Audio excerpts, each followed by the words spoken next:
Guys, welcome to week 11. Believe it or not, we've made it here. It's been a while since I've actually did a lecture, and my mic is messing up. All right, so welcome, week 11. We're almost to the finish line. Hopefully, you guys and ladies have learned a decent amount this semester. I know a lot of the stuff that we've been doing has been a lot of dashboards, but to be completely honest with you, in the industry that I work in currently, and some of you are in the industry, dashboards are people get excited over dashboards. One of the things in my group right now is uh, I manage all the sprint work that we handle on top of the different technologies that we offer and services that we offer to all of our customers. But one of the important things that my upper management is always interested in is, do you have a dashboard? Can you show me what people are doing? And it's nice though because I have these available in a software that we use called Atlassian Jira, and it's always available. And it's kind of crazy though because we produce these. I have my team puts these together. I have a team that just handles this for me. And what's nice is you could kind of send them a link. Here's your data. Look at it. This is what we've accomplished, and it's important per quarter mainly because then like higher management, like our CTO, our chief technology officer, he wants to see what our group had did over the past quarter, so he could easily go out the dashboard and see that we accomplished 8 of 9 things, or we accomplished more things than we're out to achieve, and that looks good for from him all the way down, and it trickles, even though it's happening at the lower levels. Nonetheless, so this week we're going to go in a little bit more detail with dashboards. We're going to talk about different charts this week. And so what I did is we'll walk through the slides. And so what I'll do is I'll post this video and I'll also post the slides in case my audio gets jacked up in some essence.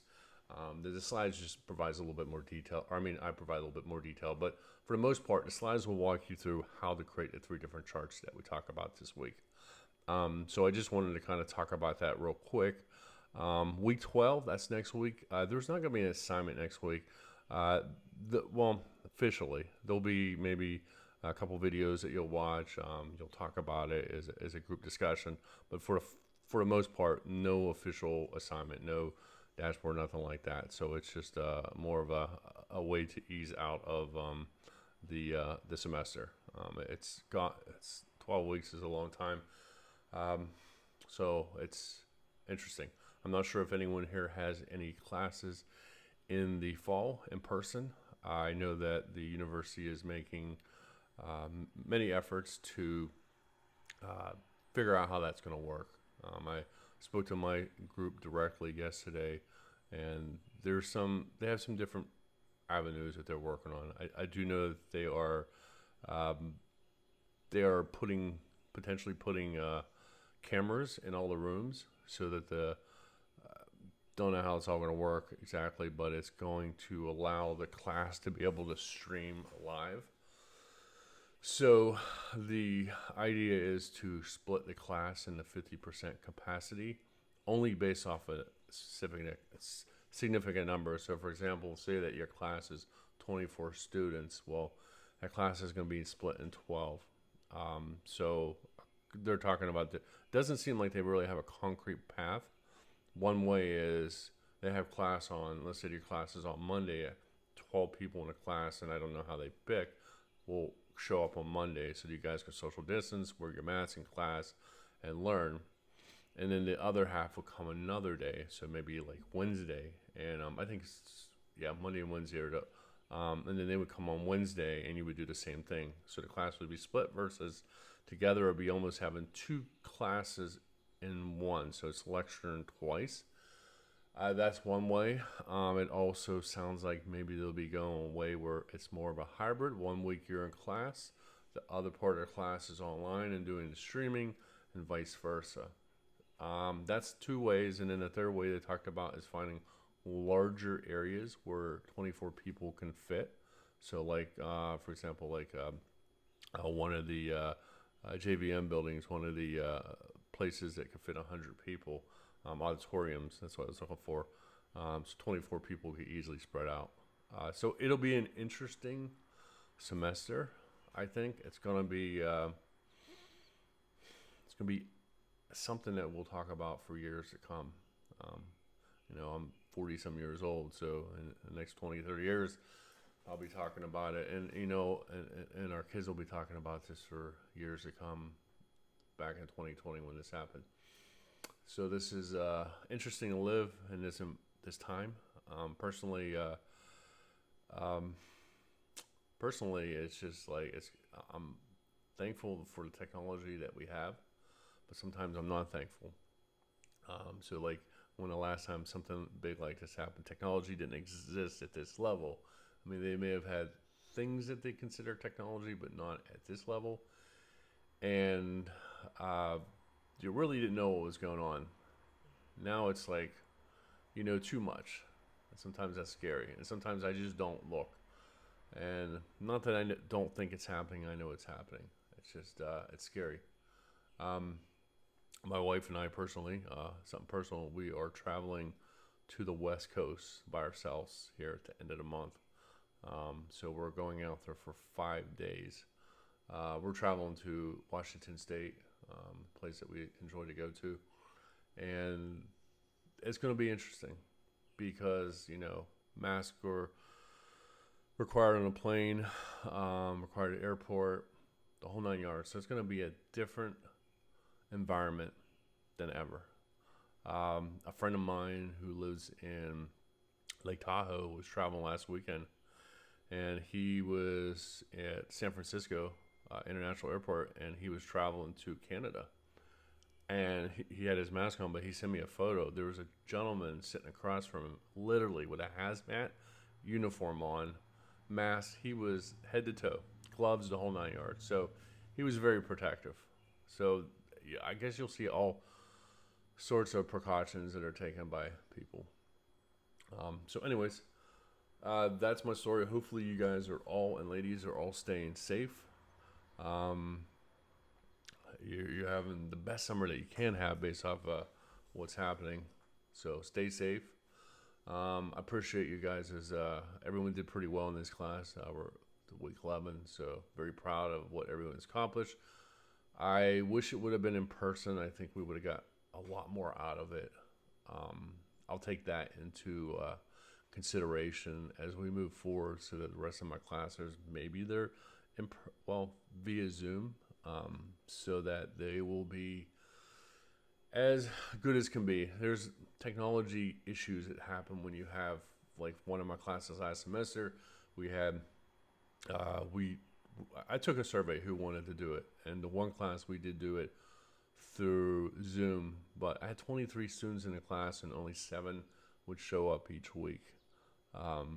So it was fine, but once there's 23, 24 people, then if everyone's on video, it could take the bandwidth up, and could be a little irritating at best. Anyhow, so I'm going to get on with this. I'm going to show you about this week. I do have data resources out here. So I have one is Sample Superstore data. The other one is NBA stats. And the other one is NFL 2019 play-by-play data. So, yeah, I'm into sports. Sorry, guys and ladies. So that's the data that we're going to be using this week in our charts. So lecture will go here. Assignment, module 11. So you're going to create 3 different charts, and it'll be the charts that we talk about, and we can talk about what data you use, and then you'll do a summary as well. So the assignment itself is worth 150 points, and the summary is worth 50 points. So is basically summary talking about what you've learned. Okay, so instead of making this all present, I'll just kind of go through it this way. That's fine with you. So this week we'll talk about control charts, pair 2, and waterfall. So what are control charts? Great way to identify out whether data is collected over a period of time through statistically significant signals, or whether a variation in the data is merely a noise.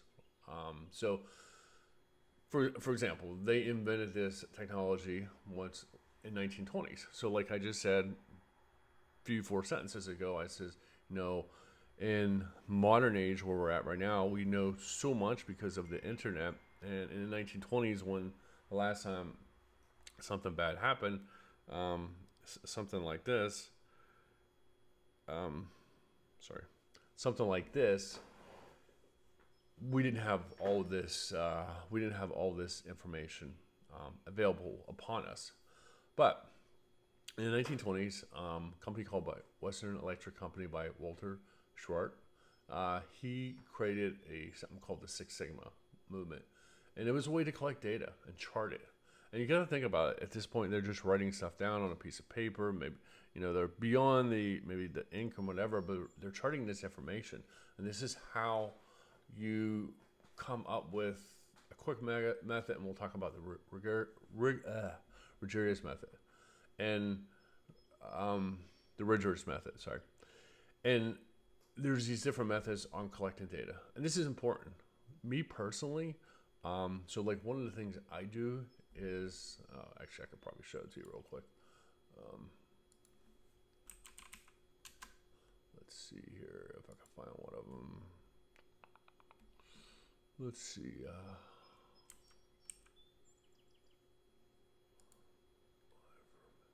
All right, here. So I chart all of my data, and I put it into a database, but I throw it in here first. And so, like for example, I keep all my notes here on anytime I check my wine. So I have 2 barrels in my cellar, my basement. One's 30 gallons, another one's 25 gallons of we call it wine. And so aging this wine over a period of time. One's going to be 6 months, other one's going to be 12 months. But after removing the liquid into a still container, there's another 2 months in there. So it could be anywhere from 8 to 14 months that I'm aging this wine. But what I do is I go through and collect the data. I put what I put, who said what did it taste like, what did I get. And the thing is, I do this with all the wines I do. I put my measurements, I put what I put in it, what's the ingredients, and so forth. The idea of this is to collect as much data as possible, and it allows me to build out my own chart. It allows me to figure out, hey, when week 7, I've noticed that on week 7 of the fermentation process, when this and that happens, this is what I get. So maybe I stop my fermentation at a certain point. So for example, I am making a Pinot Grigio wine, and I have it sitting in a bourbon barrel from Wiggle Whiskey in Pittsburgh. And when I started the fermentation, the second stage of it, the first stage is letting it get to a certain gravity level before it's able to be transferred over to the French barrel, whatever. So while it sat in there, I noticed like by I think week 3 or week 4, it had a really good taste to it. It was good. I tasted the Pinot. I tasted a little bit of bourbon. Then it changed, and there was a point where I felt like I was drinking a shot of vodka, for example, and now it's even changed a little bit more. So it keeps changing on these different variations, and the same thing with the red one. The red's a red Zinfandel, and it's sitting in a bourbon barrel from Wisconsin. Well, it's actually Chicago, and what's happening here is this one changed. It started off kind of bad, and now it's really good. Like this past week, we had a glass of it. I mean, I have so much of it there. We had a glass of it for dinner, and it tasted really good. But it's only been sitting in the barrel for about 2.5 months. And like I said, I want to age it to about a year when it tastes really good. So anyways, things change, and by having these types of charts, this will show me when things had been modified and where things varied from point to point. So hopefully it makes sense. How to create a control chart in Tableau. So there's 2 methods, quick and rigorous method. The difference between the 2 is how the control limits are calculated. So the quick method uses what is called a global measure of dispersion or a standard deviation of the 2 points. So think of it this way. There is when you're traveling somewhere and you're maybe following Google Maps or whatever maps. There's that, you know how like they give you that short route and they give you maybe the best route, and maybe the best route is 3 miles longer, 3 minutes longer, but the short route is quicker, but it might consist of a lot of back roads or whatever the case is. It's kind of how this is. And the Ridger's method uses a local measure of dispersion called sigma x, kind of what we talked about, which is derived from differences between successful data points. I spelled that wrong. So create a simple timeline with a discrete blue pill version of the game number RK on a column shelf. So as you see here, I am just grabbing my data, and this is miscellaneous data. I'm not using the same exact data that I want you to use. I'm using other ones just to kind of give you an example. So we use the RK column, whatever column is, and then I did this sum pass yards. So this one right here is Peyton Manning's passing yards. I was able to sum up the passing yards, and you can see here, will kind of provide, like, we could get data here, and this is stuff that the NFL, I grabbed this data from NFL, by the way, they could show over a period of time. Hey, you know, like for example, those who do watch NFL, and you hear somebody saying, oh, Peyton Manning in 2007, he threw for blah, blah, blah. All this stuff is from data, and this is somebody telling them in their earpiece, this is what's happening. So it's not like they really know all this stuff. Some of those guys, yes, they do know this, but some of them don't know it, and they're getting this from data. So that right there kind of gives you an example how to get that effect. The quick method, step 2, right-click on the y-axis. Sorry, I apologize.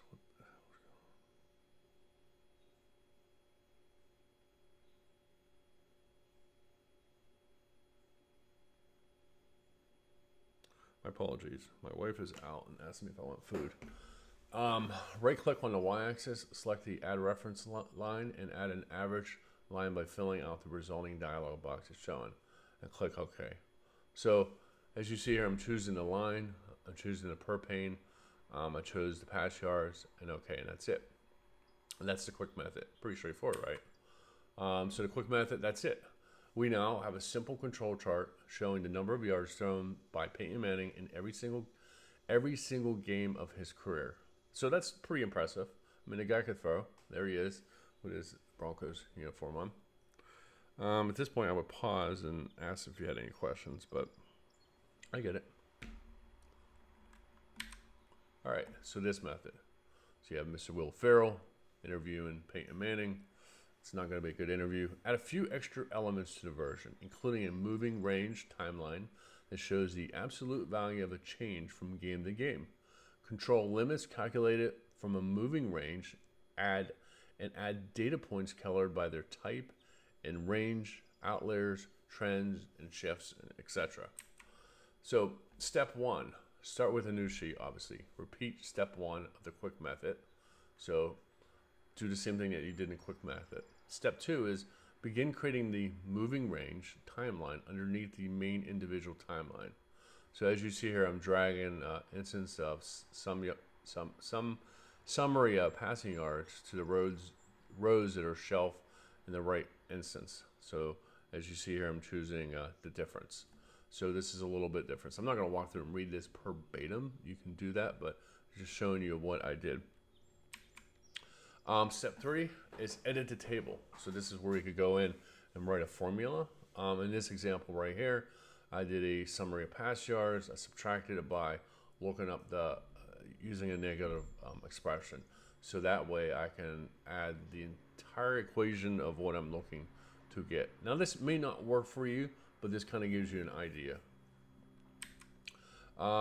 Step 4 and 5, add the average lines for both individual chart and the moving range chart. And as you see here, we have a calculation here where it gets a average of the moving range, and over here it shows you a definition of the expression. It tells you what you're looking to get. Now we're doing an average, but it doesn't mean, let's say that you want to do something else, you want to get a total count, you could do count, you could do other values, you could do other things in here that will provide you the same type of results that you're looking for. It depends. I mean, this is passing yards, but you might be doing something else. This right here, Ridger's method, keep it going here. So I have this nice little screen here, pulls up the summary, adding the average. So as you see here, it's providing a calculation. Sometimes what I do, and I didn't show it here, is I'll do a conditional statement in here, like an if statement or something like that. So that, let's say that I get a value that is a incorrect value, or a case statement. I'll do a case statement in this case. It might be a better case. Or if I get a value that is equal to nothing, or throws up some crazy message, like for example, trying to think of one like Excel or CSV, you're doing a sum or some type of calculation, and sometimes you'll get a divide by zero. I think that's what it is. So that would prevent that from happening. I mean, you might get it and then you give it a value of a zero or something like that, so that you know that there's a problem with the data that you had. All right, cool. Moving on. Same thing here, just going through the LCL, going through the calculations. Step 6, 7, and 8. So it shows you to add the calculated fields here. Step 7, create 2 new fields. You don't have to call them MR signals, you call them whatever. This is just giving you an example. Drag these new calculated fields to the appropriate color shelf. Note that if you would rather just color the data points, so maybe in this example, I could have did orange and blue for Denver. I could have did, well, maybe orange would have been better for Denver, and then maybe a light blue for Indianapolis.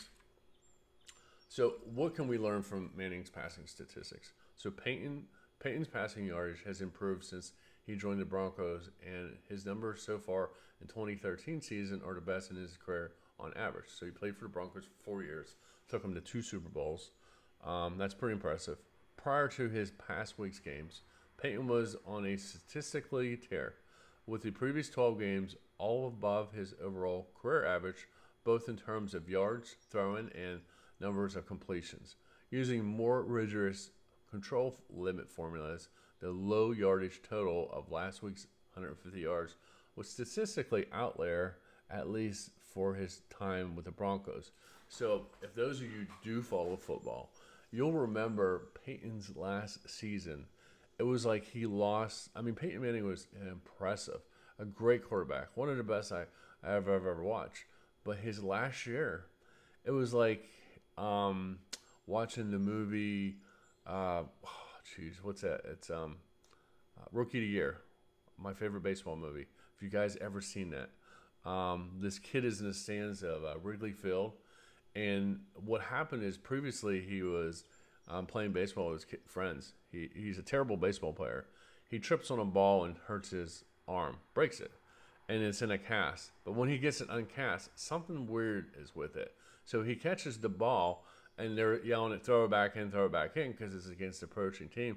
And he throws it from, like, I don't know, the 300 level all the way down to the home plate. And it just blows everybody away. And they're like, oh my God, what's going on?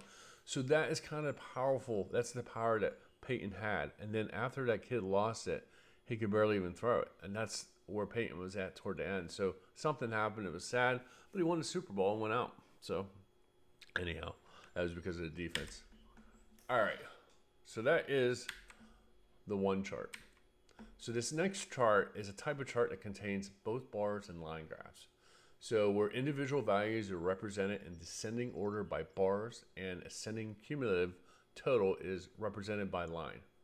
So it's named for the Vilfredo Pareto, an Italian engineer, sociologist, economist, political scientist, philosopher, etc. Jack of all trades. Formulated has become known as the Pareto Principle. Made an observation that 80% of land was typically owned by 20% of the population. Extended his principle by observing that 20% of the pea pods in his garden contained 80% of the peas.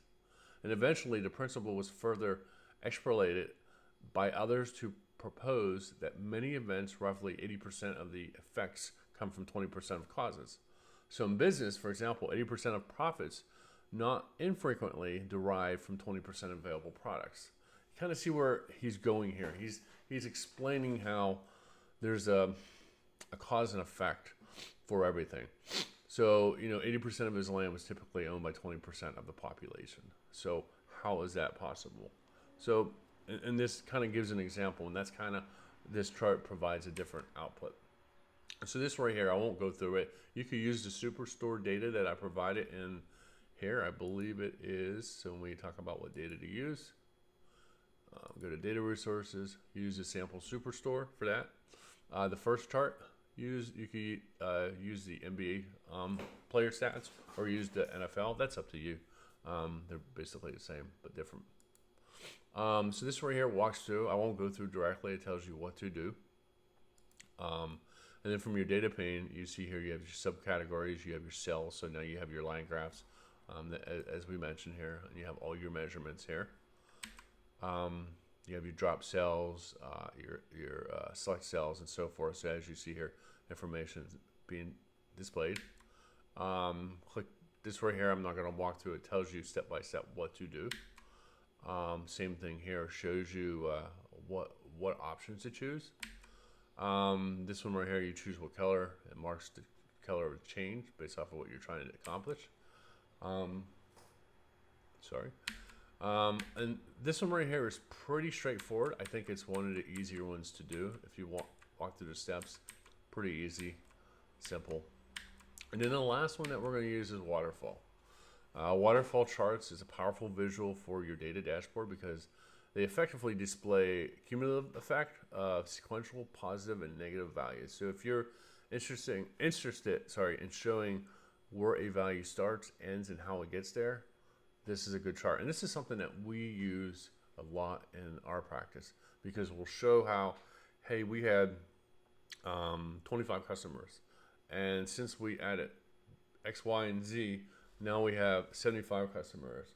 Now we have 1,000 customers. This is what we're doing, and so forth. So those are called metrics. Oops.